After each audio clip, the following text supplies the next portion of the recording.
పాముతో ఆట ఆడుకుంటుంది. పోలీసులకు ఫోన్ చేయలేదు ఎవరు? ఫోన్ చేయడు పోలీసులకు.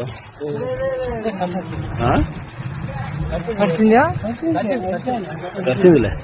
అంబులెన్స్ అన్న ఫోన్ చేయలేదు ఎవరన్నా? అంబులెన్స్ అన్న ఫోన్ చేయండి.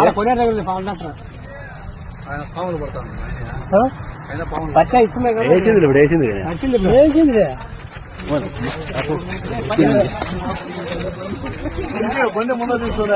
ஹாய் ஃப்ரெண்ட்ஸ், நம்ம திருச்சி வைட் சேனல் இப்பொழுது பிகே செட்டப் பாக்ஸில் 126லையும் ஜிடிபிஎல்ல 131லையும் ஆகிய செட்டப் பாக்ஸில் நீங்க நம்ம திருச்சி வைட் சேனல்ல ஜாலியா பார்த்து என்ஜாய் பண்ணுங்க. அது மட்டும் இல்ல ஃபேஸ்புக், யூடியூப், இன்ஸ்டாகிராம் இதுலயும் நம்ம சோசியல் மீடியால எல்லா வலைத்தளங்களும் வந்து திருச்சி வைட் சேனல் இருக்கு. அதுலயும் நீங்க தாராளமா பார்த்து கண்டு மகிழலாம்.